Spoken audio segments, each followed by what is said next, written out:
So this is the second last round of the 2023 ASRA Midwest Series, and it's at Autobahn Country Club in Joliet, Illinois. Lifestyles of the rich and famous here. I've never been to this track, and I wasn't able to make it to a track day at all here this year, and the ones that I could actually go to were on the other track, and it just didn't work out. So I was kind of hesitant about even coming, but I was like, you know what, it's got to be my first time at some point.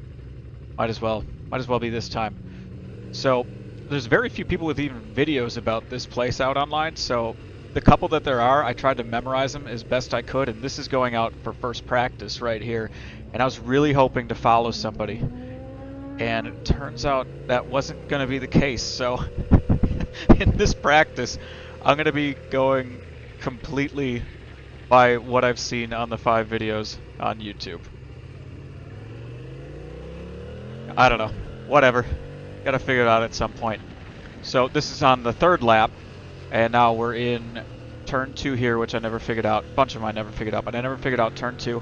And I kind of realized 3, 4, 5 is sort of like Pittsburgh with the S's, and a really fun thing happens here. So I'm going through the first turn, the right turn, but then on this left turn, this is neat.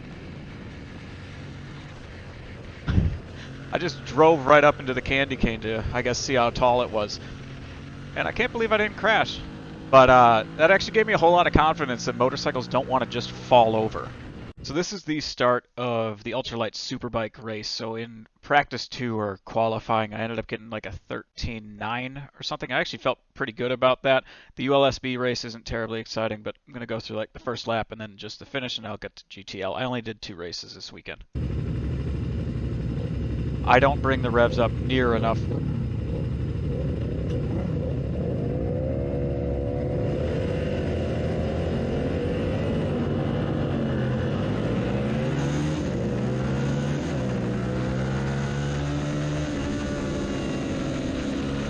There is one amateur that is an absolute beast, and you can already see him dicing it up.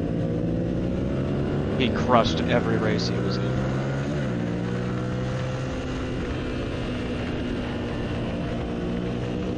An amateur really isn't the right title for him. So the guy in front of me, he's also here for his first time. We have the identical amount of lap time on this track. So my goal, I've been running behind Brad all year. I'm pretty much just logging experience, and I know he is too. He was going for the candy canes there too. And because I was too busy focused on him, I didn't try to capitalize on it. So I'm just going to jump to the end of ULSB here. We're on the last lap. That was turn 5, I believe. Thought about it going into 6, but no. I mean, I'm not nearly quick enough on that one.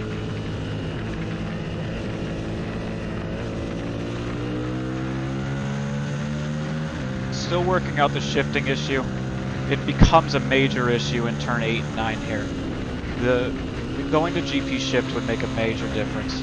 I'll shut up in a second, but you'll hear I can't get into 4th gear.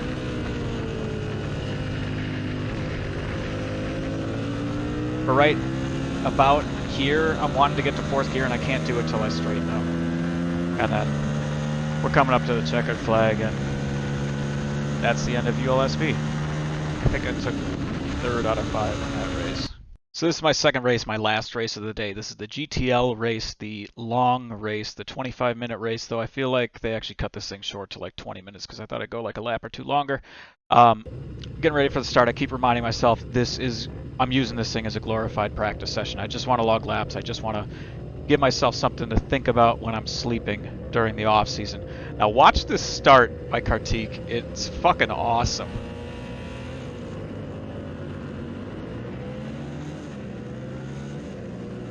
Tell me that's a regular amateur. So this totally threw me off. So I see his leg come out, and then I'm kind of worried that I don't know where his bike's going to go. And then I just kind of fall back a fair bit. But now we're off. This guy in front of me, I've ridden behind him quite a bit at Blackhawk, and I've just actually parked it behind him a couple times to follow him. He's very, very good. He's much better than me. So I figure I'll just follow him.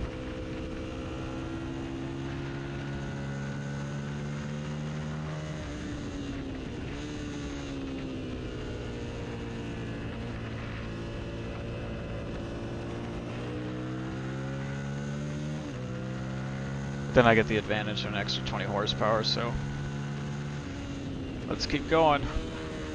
I think I'm in like 4th or 5th at this point.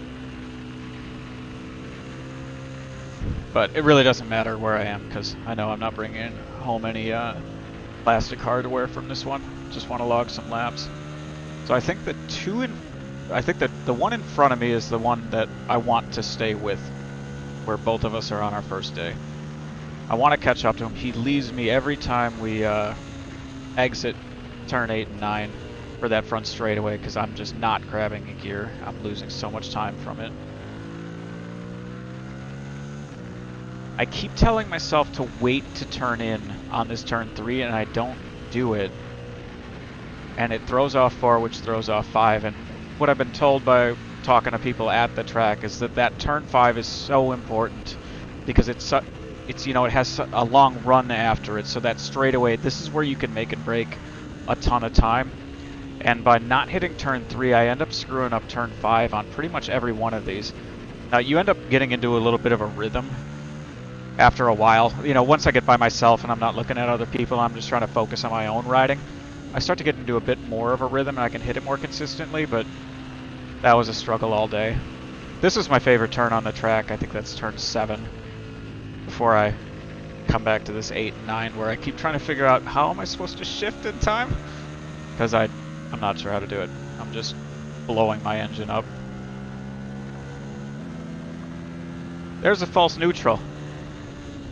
So I took the clutch cover off, I took the clutch out, I bought a whole new set of clutch plates for it, took the whole thing apart, and I did some investigating to try to figure out why can I not shift this bike. Like, I literally could not clutchless upshift it at all, and I've bitched about that before. And I found that the detent arm was actually installed wrong, and it had a gouge in it and everything, and that's why I had to fight so much to actually shift the thing. So I ended up fixing that, but it's not been a total fix. Now I can clutchless upshift now, but 3 to 4 and 4 to 5 don't always happen consistently. And then that was the first false neutral I think I've ever had, you know, previously on the front straight. Might have been the first false neutral I've ever had in my entire life on a bike. So I thought I had the clutch situation figured out. I don't, but I can now consistently shift while I pull in the clutch. Previously, even if I pulled in the clutch, I was never certain that it was actually going to shift. So then these two go at it for a good battle, and I'll just shut up for a lap.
Where are you going?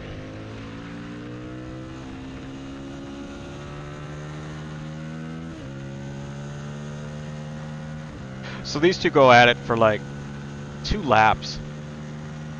Yeah, Brad's still in front of him. Those two go at it for like 2 laps, and I just want to keep him in my vision as long as I can. I think in about 2 laps from here, he'll get him in turn 6, but I'm going to jump a little bit forward to an exciting point when the leaders find us.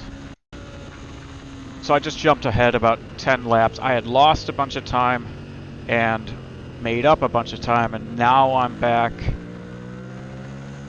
within striking distance. So I'm going to try to figure out when can I get around him. And in these endurance races, I've learned, I mean, people tire at different rates. And I'm thinking maybe he'll just start falling off. If I keep close enough, I might be able to get around him. Thinking about it here. then I hear the noise. There go the leaders. That was actually pretty freaking cool.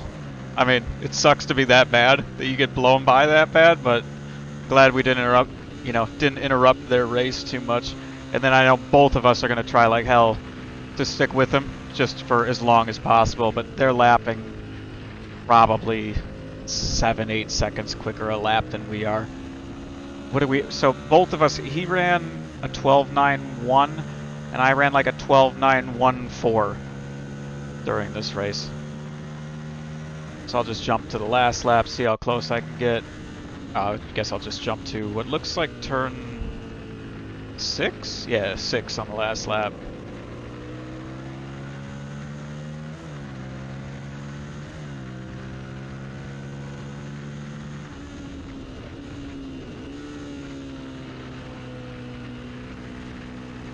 I like that turn 7, that one's fun.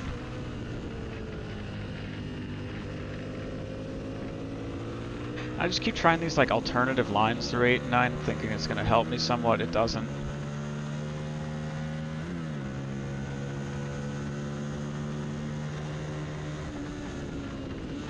And then that's how it ended. So that was my first time at Joliet. So I had hesitation about even showing this one because I'm ridiculously slow here, but this is one where I actually liked this track. I didn't think I would like it at all from looking at the track map and looking at the couple of videos that I was able to find. I actually quite liked this track. I just never seen anything like those slow turns, especially 2 and 6. I don't know how to attack those yet. This is one where I would get benefit a ton from doing a track walk, I think the night before or the morning of, something like that, where I just have to reprogram my brain to hit those turns completely different. And if I can figure out how to get into turn 3 correctly, this is one where I wanted to get this experience so I can think about it all off season, come back, hit it hard next time.